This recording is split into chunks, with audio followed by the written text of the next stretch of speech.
में ये सब कुछ है, इसलिए हम संविधान ही बदल डालेंगे उनकी।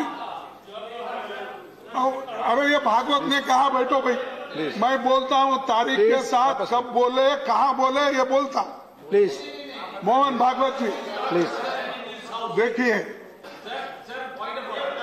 Okay, reference to any organization, and derogatory to any other organization should not be made. it is not a derogatory. looked into it. It is a fact, and It will be looked into. and please बोलने दीजिए। Sir, इसीलिए ये बड़ी मेहनत के बाद ये मिली है और इसका मजाक उड़ाते हैं। और आज आहिस्ता आहिस्ता क्या हो रहा है कि इनके रिजर्वेशन को कैसे खत्म करना, प्राइवेटाइज करो, रेलवे प्राइवेटाइज करो, एयरलाइंस प्राइवेटाइज करो। पूरा हो गया माननीय लोपी वैसे। पार्डन, आपका समय पूरा हो गया है। मेरा समय फिर बैठ जाता हूँ। नहीं, जो समय 1 घंटे का बिजनेस तय हुआ बिजनेस एडवाइजरी कमेटी ये में, इम्पोर्टेंट है, इसीलिए मैं ये बात रखना चाह रहा हूँ। अगर आप समय नहीं दिए, माननीय एलओपी एक मिनट, बिजनेस जब आप सब तय करते हैं मैं नहीं तय किया बीएससी में, तो आप सब लोग मौजूद होते हैं वहाँ प्लीज या कॉन्स्टिट्यूशनल अमेंडमेंट है, इसके लिए आप मैंने जो टाइम मेंशन है आपको लेके आप बोले प्लीज सर प्लीज। मैं आपको रेस्पेक्ट देता हूँ। प्लीज 3 घंटे 4 घंटे जो आप लोगों ने तय किया, किया। आप लोगों ने ही तय किया, मैंने नहीं आपके सामने ही हुआ। प्लीज लेकिन मैं ये जानना चाहता हूँ। प्लीज नहीं, अभी एलओपी बोल रहे हैं बैठे। सर प्लीज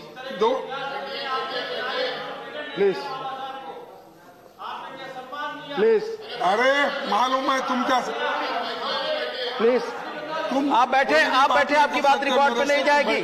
आपकी बात रिकॉर्ड पे नहीं जाएगी। माननीय एलओपी बोल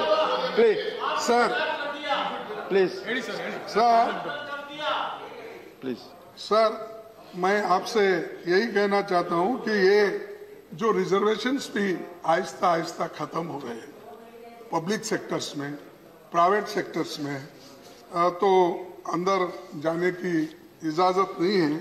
लेकिन चंद आंकड़े देता हूं क्योंकि उधर के नेता लोगों को भी ये मालूम होने दो कि खास करके अब सेंट्रल गवर्नमेंट में कितने वैकेंसीज हैं। मैं ये नहीं जानता रेलवे में कितने हैं, डिफेंस में कितने हैं, पोस्ट में कितने हैं, एटॉमिक एनर्जी में, फाइनेंशियल सर्विस में, रेवेन्यू में। आज हर इलाके में 50% से ज्यादा वैकेंसीज शेड्यूल कास्ट। और अब एक ही उदाहरण, हमारे गोयल साहब गए शायद, रेलवेज में टोटल वैकेंसीज 9,767 एससीज के लिए है और अब अनफील्ड कितने हैं 5,559, यानी 56% वैकेंसीज। डिफेंस में 1,649 में 1,413 85% वैकेंसीज है। पोस्ट में 1,379 में 393 28% है। एटॉमिक एनर्जी में 72% है। फाइनेंशियल सर्विसेज 14 में क्या थी, आप बात किए, वहां बैठे हैं। प्लीज ठीक है, मैं मानता हूं कोई अगर गवर्नमेंट माननीय एलओपी आप नहीं की, इसका मतलब यह नहीं कि तुम नहीं करना। प्लीज एलओपी आप एड्रेस करें प्लीज। और रेवेन्यू में, और इसके बाद सर आपको और एक सेंट्रल यूनिवर्सिटीज में एससी 2,251 पोस्ट है टोटल, वैकेंसीज 1,084 48%। एसटी 1,117 उसमें 604 वैकेंट 54% वैकेंसीज है। ओबीसी अदर बैकवर्ड क्लासेस 2,991 उसमें 1,684 56% वैकेंसीज है। और ये सब वैकेंसीज क्यों हैं कि भर्ती नहीं करना चाहते हैं और वो ये चाहते हैं कि अश्योर्ड जॉब। नहीं, please no, not allowed, please let him continue. Schedule caste please आप समाप्त, जो not allowed, job, nothing is going on record, please आप अपनी बात करें please.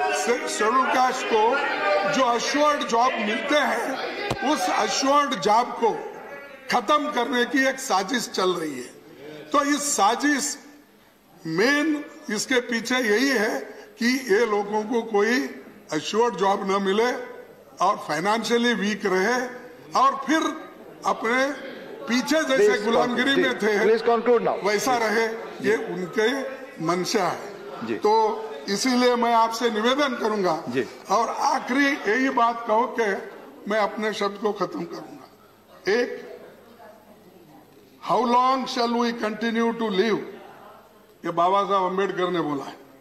How long shall we continue to live this life of contradictions? How long shall we continue to deny equality in our social and economic life? If we continue to deny it for long, we will do so only by putting our political democracy in peril. We must remove this contradiction at the earliest possible moment, or else those who suffer from inequality will blow up the structure of political democracy which this assembly has so laboriously built up. ये बाबा साहब अम्बेडकर ने constituent assembly का जिस वक्त संविधान पेश कर रहे थे उस वक्त उन्होंने भाषण दिए। थैंक यू अरे थैंक यू प्लीज। वो कैसा हरवाया, मेरे से आर्गुमेंट करो, मैं बोलता हूँ। थैंक यू, प्लीज आप कंक्लूड करें, आप कंक्लूड करें प्लीज। कोई अध्यक्ष महोदय, मैं आपके नोटिस को लाना चाहता हूँ, कभी कभी ऐसी बात करते हैं जो लोग उस मोमेंट में भी नहीं थे। डॉक्टर बाबा साहब के स्टैचू यहाँ पर जो ठहरा करने की बात आई तो हम लोग 8-8 दिन जेल गए। तुम लोग कहाँ थे उस वक्त? प्लीज। और बात करते हैं अम्बेडकर के बारे में। आप अपनी बात कंक्लूड करें, ऑलरेडी आप 10 मिनट अधिक बोल रहे हैं समय। इसीलिए मेरा कहना है ये कांग्रेस पार्टी, महात्मा गांधी जी, पंडित जवाहरलाल नेहरू जी, इन्होंने सब मिलके बाबा साहब अम्बेडकर को कॉन्स्टिट्यूंट असेंबली का ड्राफ्टिंग कमेटी चेयरमैन बनाकर ये संविधान दिया है। इसको नष्ट करने वाले आप लोग हैं, इसको तंग करने वाले आप लोग हैं, डेमोक्रेसी को बर्बाद करने वाले आप लोग हैं और आज डेमोक्रेसी की जगह ऑटोक्रेसी ला रहे हैं। इसीलिए मैं चाहूंगा इसके साथ ही ये सब वैकेंसीज फिलअप करने की आप कोशिश कीजिए। आप हर स्टेट को भी आप इंस्ट्रक्शन दीजिए, क्योंकि जब तक आप इंस्ट्रक्शन नहीं देंगे हर स्टेट में भी अगर वैकेंसीज भर्ती नहीं होंगे, मैं समझता हूं ये रिजर्वेशन दे के भी आप नहीं दिए जैसा होता है। एक हाथ से दे रहे हो, दूसरे हाथ से ले रहे हो, ऐसा नहीं होना।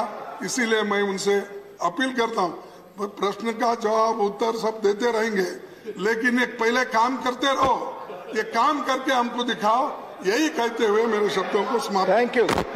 माननीय भूपेंद्र यादव जी।